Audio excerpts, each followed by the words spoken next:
Every day, you need direction. Every day, you make decision. And you can never go wrong by seeking God's direction for your life. I am the Lord's servant. Mahirap, imposible yung pinapagawa mo, but I am the Lord's servant. Isang ordinaryong tao will become extraordinary because God is with him or with her. Amen.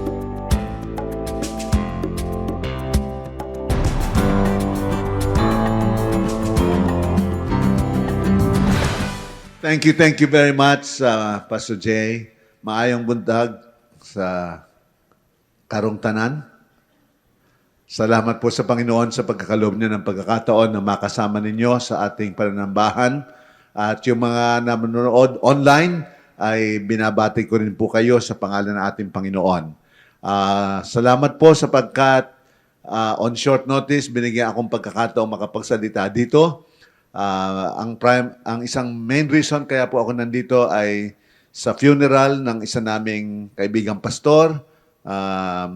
Yung wife niya, Ate Teresita Copabia, went home to be with the Lord last Tuesday. Kaya ngayon pong umaga ang kanyang libing. Kaya pagkatapos ko pong magsalita, ako po ay aalis na muna so that I can also officiate the funeral service this morning. Okay? So, tayo po ngayon as we welcome 2026. Nagpapasalamat po tayo doon sa video kanina ni Pastor Arthur ay pinakita yung theme for the year. Anong ating theme for the year? Wider, stronger, and deeper. Tama po? Wider, so that we can reach beyond our comfort zone, stronger, rooted in obedience, and fully surrendered to the Lord, meaning deeper. Excited ba tayo dito sa ating theme for the year? Amen? At ngayong buwan, refocus. So we want to refocus ang ating pong mga pananaw, ang ating mga puso't damdamin so that we can really grow wider, stronger, and deeper. Ngayon, katatapos lang po ng Pasko. Ang tanong ko ay, how can our faith grow wider, stronger, and deeper? Gusto pong tingnan yung limang personalities around Christmas, around the birth of Jesus. At itong mga personalities na ito ay magpapakita kung paano ang ating pananampalataya ay lalong magiging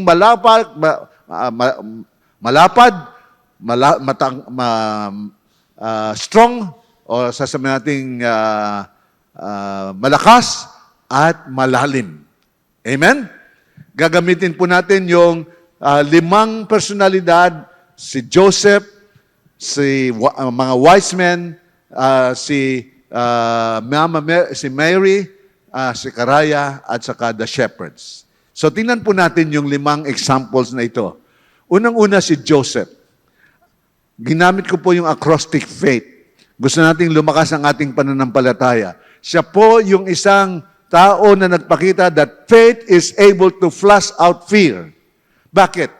Si Joseph, dumapit sa kanyang anghel because he is engaged to be married. Pero yung engaged to be married sa Jerusalem, ibig sabihin, you are legally married kay Mary.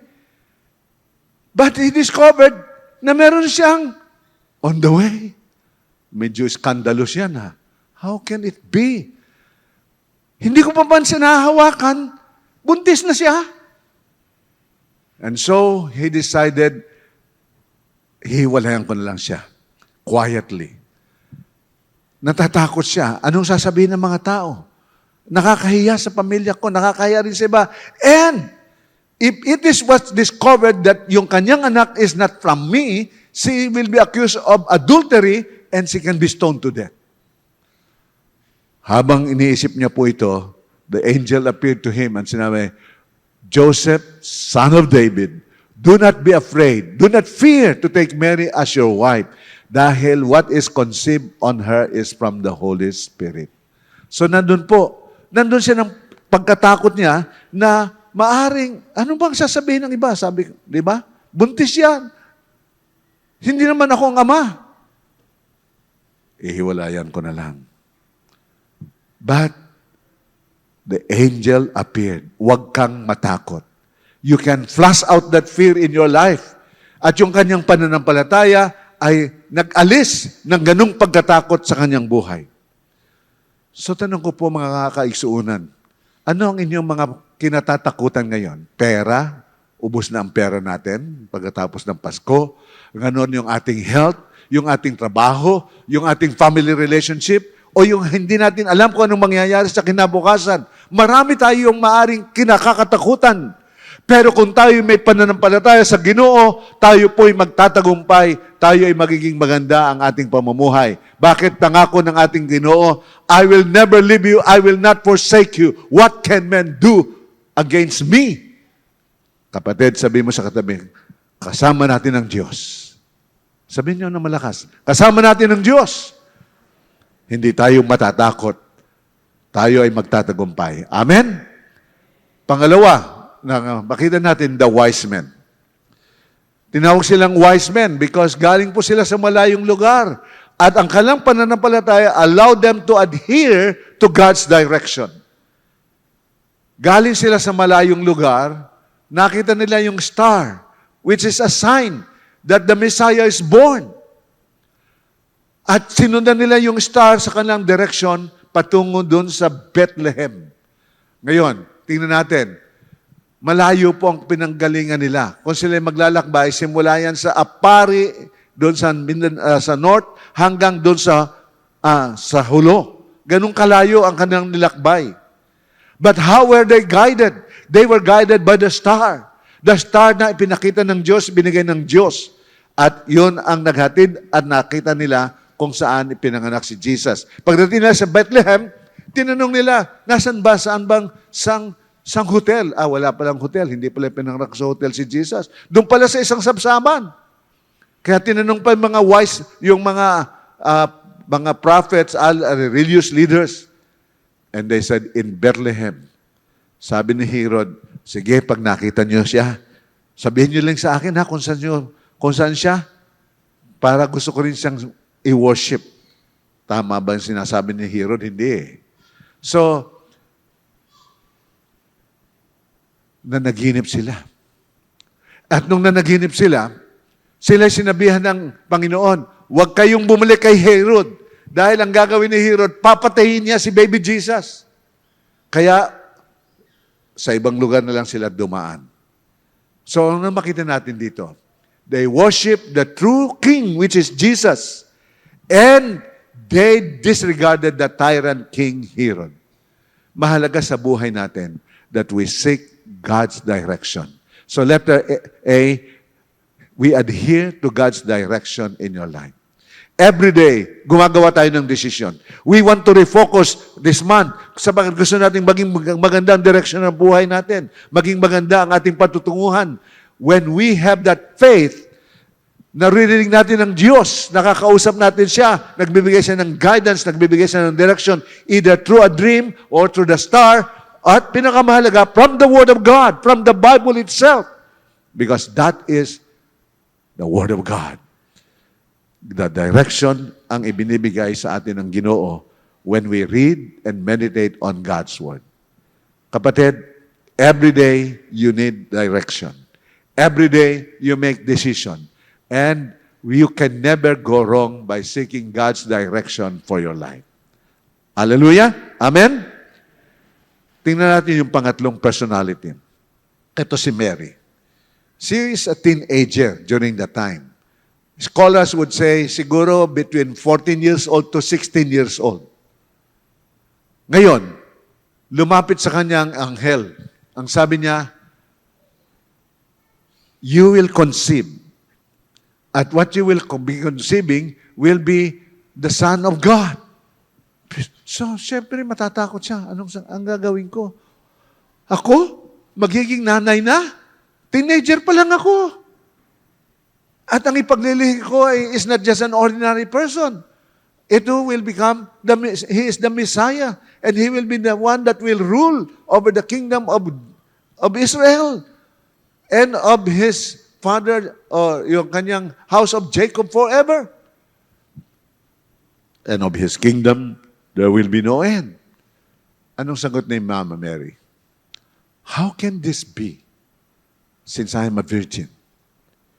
Imposible ata yung gusto mo ipagawa. Sapagkat ako I have not been touched by any man. Virgin na virgin ako. Anong sagot ng angel sa kanya? The Holy Spirit will overshadow you. And you will conceive, maglilihi ka, and what will be conceived is really the Son of God. You are the mother of the Messiah. Nireveal ng Panginoon kung ano ang kanyang kalooban, kung ano ang kanyang plano, kung ano ang kanyang kagustuhan. Anong naging response ni Mary? Ang sinabi niya, I am the Lord's servant. Be it unto me according to your word, O Lord. Anong makita natin dito? Ang pananampalataya ni Mary ay tumulong sa kanya so that she will be able to follow or mag-indicate siya ng kanyang submission to the will of God. Bakit natin kailangan mag-submit sa will of God? Romans 12 verse 2. The will of God is good, acceptable, and perfect. Meron bang pinapagawa si Lord sa inyo? Meron bang inuutos ang Panginoon sa atin? Meron bang gustong mangyari sa buhay natin? Kung minsan, sasabihin natin, tinatawag na tayo ng Panginoon na maglingkod sa Kanya, na mag-disciple, mag-lead ng cell group, at mag-lead sa worship. Pero sabi, hindi ko kayang gawin yan. Wala akong alam. Hindi ko kayang gawin yan. Pero kung tinatawag ka ng Panginoon, kung sinasabi ng Panginoon, may ipapagawa ako sa iyo, may kalooban ako para sa iyo, ang dapat nating, kung meron tayong pananampalataya, katulad ni Mary, we will be willing to say, ang kalooban mo, O Diyos, ay aking susundin. Ako ay isang lingkod mo. Amen? Are we willing to submit ourselves to the will of God? Ang pang-apat na example ng pananampalataya is si Zechariah. Now, among the 5 people, si Zechariah, ang sasabihin kong dapat number 1 excited in serving and honoring God because he is one of the pastors in Israel. He is one of the leaders of the church. He is a priest. Siguro ang ating equivalent, he is one of the pastor. Siya ang pinakamatanda ng pastor. He is about 80 years old. Si Zechariah, sinabi they were waiting for a child. Sabi niya, ang wife ko matanda na. Then the angel appeared. Sabi niya, magkakaroon ka ng anak. Si Elizabeth ay maglilihit, magkakaroon kayo ng anak. Sabi ni Zechariah, ano? Pagkatapos na menopause ng misis ko, hindi na siya nagkakaroon ng monthly period. Manganganak pa siya? Imposible yan. Sabi niya, manganganak siya. Ang tatawagin mo ang kanyang pangalan na John. Ay hindi siya naniwala. Anong nangyari kay Zechariah? Sabi ng anghel sa kanya, dahil hindi ka naniniwala, magiging pipi ka. Hindi ka makakapagsalita hanggang dumating sa pagkakataong dumating na yung ipapanganak ng iyong may bahay na si Elizabeth. Ganun nga ang nangyari kay Zechariah. Religious leader, siya pa yung hindi naniwala. Siya pa yung nawalan ng pananampalataya. Siya pa ang nagduda sa revelation ng Panginoon. Kung sino ang dapat magiging leader ng pananampalataya. Siya pa yung walang pananampalataya. Kaya, pinanganak na si John. Nung ipanganak si John, sabi, anong pangalan ibibigay natin sa kanila? Sabi nung mga iba, Zechariah, katulad ng tatay niya, junior yan. Pero sabi, gumaganon si Zechariah. Sabi, kasi pipi na hindi makapagsalita. Kaya nilapitan nila, anong gagawin? Sumulat po sa isang tablet. Kaya may iPad na nun, no? Sumulat sa iPad. Anong pangalan na ibibigay natin sa kanya? At sinabi niya, John ang pangalang ibibigay sa kanya. Iyon ang isinulat niya. Pagkatapos niyang maisulat yung pangalang John, anong nangyari? Bigla uli siyang nakapagsalita. nawala ng pagiging pipi dahil nagkaroon na ng kanyang pananampalataya. So letter T, faith triumphs over the negative consequences of unbelief. Na pag ikaw ay nagkaroon ng pananampalataya, kung ikaw man ay nagkaroon ng pagkakamali, kung ikaw man ay hindi nanampalataya in the past, ngayon dahil mayroon ka ng pananampalataya, it overcomes the negative consequences kung ikaw ay nawala ng pananampalataya. Ganun ang nangyari kay Zechariah. Ang panglima at panghuli, the shepherds. Okay. Ang shepherds, sila yung naging heralds of the good news. Luke chapter 2. Nakita natin na mayroong mga pastol ng tupa. At habang sila ay nangaalaga ng kanilang mga tupa, there was an angel that appeared before them. At nung lumapit ang anghel, sila ay medyo natakot. Natakot sila. Okay? Yan. So sinabi ng anghel, huwag kayong matakot. Siyempre, sino hindi matatakot kung ikaw ay gabing-gabi, tapos biglang merong napakagandang, napakalaking liwanag, tapos lalapit sa iyo ang anghel. Sino hindi matatakot? Di siyempre natatakot sila. Pero sabi ng anghel, huwag kayong matakot. Sapagkat ngayon ay binibigyan ko sa inyo ang mabuting balita ng malaking kagalakan. Ano yon? Sa bayan ni David ay ipinanganak ang tagapagligtas na si Kristo ang Panginoon. Pagkatapos, nakatingin sila ngayon. Siyempre, nakanganga siguro sila. Siguro, Tapos, biglang dumating ang napakaraming choir of angels. Glory to God in the highest, and peace on earth on whom His favor rests. Alam niyo, siguro kung kayo rin ang nasa lugar ng mga shepherds, tayo'y matutulala rin at tayo'y magtataka. Pero anong nangyari? Sila po ay naniwala. Alam niyo po yung shepherds in the kultura ng mga Hudyo, sila po ang tinatawag na mga nasa laylayan. Sila yung mga outcast. Sila yung mga patapon. Sila yung hindi kinikilala sa lipunan. Bakit po? Sila ay mababaho na amoy na ng tupa. Sila ay, sabi niya, sila yung mga walang kwenta sa lipunan. In fact, pagka may halimbawa nangyaring isang krimen at ang magiging testigo ay isang shepherd, hindi katanggap-tanggap sa larangan ng hukuman na maging testigo ang isang shepherd. Inadmissible as witnesses as in the courts of law ang mga shepherd. Bakit? Hindi sila kapanipaniwala. Sila ang tinatawag na mga patapon sa society. Mga hindi kapanipaniwala. Pero, sila na hindi kapanipaniwala at hindi tinatanggap na official witnesses in the courts of law, sila yung unang nakarinig at nakaalam na ipinanganak na si Jesus. At sila rin naman, ang hindi lang nakarinig at nakaalam, sila yung unang naging witnesses. Sila yung unang mga evangelists at mga testigo na ipinanganak na si Jesus. Kaya nga, nung makita nila si Jesus, ano ang ginawa nila? Talagang ipinamalita nila, pinahayag nila, pinanganak na ang Mesiyas. Alam nyo, sabi siguro ng iba, kayo? Magsasabi niyan?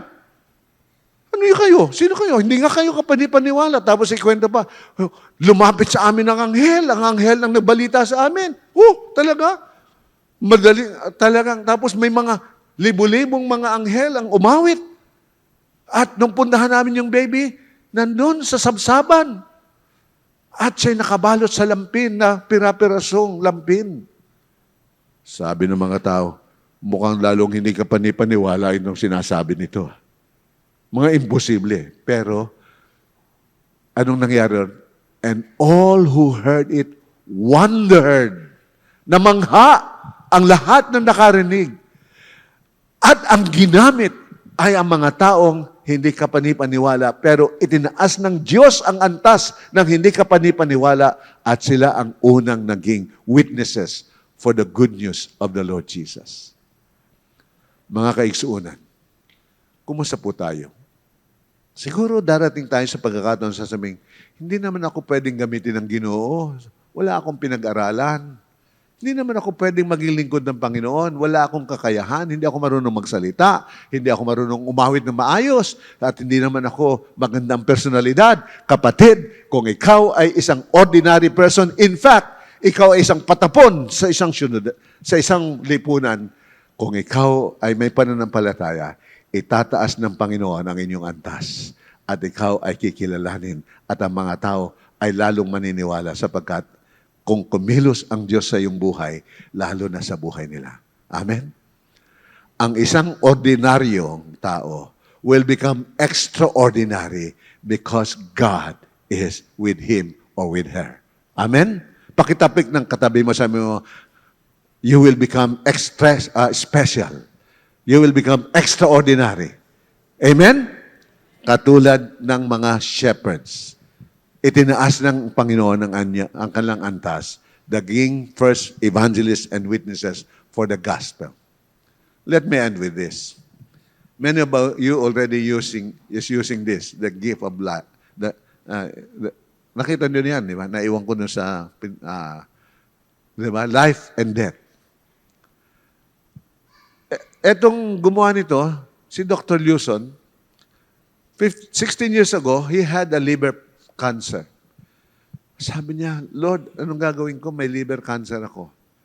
And nagkonsulto siya, and karaming mga pastor din nagpray sa kanya, he decided to have liver transplant. Ang sabi niya, ang kabutihan ng Panginoon, after he decided to have liver transplant, in 1 week, 50 people volunteered na mag-donate ng liver sa kanya. Kasama ako doon. Pero sabi niya sa akin, ay, wag yung liver mo, baka mas malala pa yung liver mo kaysa sa akin. Hindi naman yun na sinabi niya. Sabi niya, ginagamit ka ng Panginoon, mas mahalaga ang liver mo, tuloy-tuloy. Pero, naging maayos po ang kanyang liver transplant. Habang nagpapagaling siya, Panginoon, paano po ako lalong gagamitin? Naisip niya ang gumawa nitong one-verse evangelism. Diyan po, for the wages of sin is death, but the free gift of God is eternal life in Christ Jesus. Nasa Facebook po yan. Nandyan. Kung hindi nyo pa alam, ay tanungin niyo po sa ating mga pastor sapagkat ginagamit din po natin yan. Ibig po sabihin, pwede tayong gamitin ng Ginoo.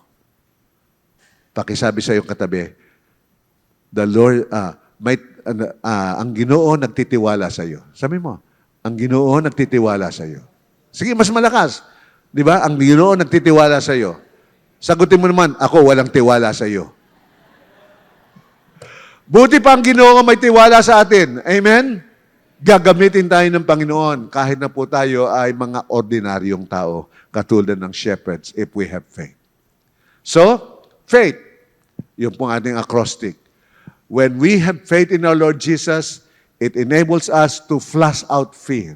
Na kung anumang pagkatakot, anumang mga kaisipan na bumabagabag sa atin, pwede natin itong maalis kung meron tayong pananampalataya. Kung tayo may pananampalataya, katulad ng wise men, we will adhere to God's direction. Kung anong sinabi ni Lord, susundin natin. Kung ano ang direction ng Lord, gagawin natin. Dahil sa may pananampalataya. Kahit na presidente magsabi sa iyo, huwag mong gawin yan. Kahit na hari ang magsabi sa iyo, huwag mong gawin yan. Masusundin natin ang Ginoo kaysa sa tao. Amen? Pangatlo, when we have faith, tulad ni Mary, indicate obedience to God's will. I am the Lord's servant. Mahirap, imposible yung pinapagawa mo, but I am the Lord's servant. Magyari ang iyong kalooban at kagustuhan na iyong naipahayag. And then letter T. Kung tayo parang nagduda at hindi natin, sabi, naniniwala ba ako dyan? Totoo ba yan? Pag meron na tayong pananampalataya, tulad ng nangyari kay Zechariah, it will triumph over unbelief. magtatagumpay tayo sa kawalan ng pananampalataya. At panghuli, kung tayo man ay insecure o sasabihin natin wala akong kakayahan, wala akong talent, wala akong lahat ng excuses, yun mga shepherds nga mga patapon sa lipunan, itinaas ng Panginoon at silang naging herald of the good news. Magiging patotoo ka para sa Panginoon. Then, as we end, how can we increase our faith? Ginamit ko rin po yung faith. Feed on the Word of God daily. Ask God earnestly in prayer. O mas maganda yung Sunday school ng bata natutunan. Read your Bible, pray every day, di ba? Pray every day. Read your Bible, pray every day. Or feed on God's Word, ask God in prayer. And then interrelate with other members of the family of God. Kailangan natin ng fellowship. Kailangan natin ng iba para mapalakas tayo sa pananampalataya. And then take time to serve God. Bakit pagkakanta sa karaoke, hindi mo na maiwasan ang microphone. Pag magsasamba na sa Panginoon, hindi ka makakanta para kay Lord. Bakit pagka ikaw ay makikipagkwentuhan sa iba, magagamit mo ang panahon mo. Pero pag makapagkwentuhan tungkol kay Ginoo, sa ating Ginoo, wala kang panahon. When we have to take time, maging available para maglingkod sa Panginoon.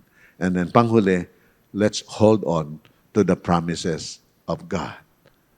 Amen? Mga kapagsuunan, in 2026, and in this month, as we start, let us refocus and let us ask God to give us wider, stronger, and deeper faith in the Lord Jesus. Do we say amen? Parang ayaw. Do we say amen? In 2026, will be one of the best years sa atin pong buhay. Like Joseph, like the wise men, like Mary, like Zechariah, and like the shepherds, we can have wider, stronger, and deeper faith in 2026. And the Lord will use and empower every one of us. Hallelujah! Amen? Let us pray. Panginoon, lumalapit po kami sa inyo.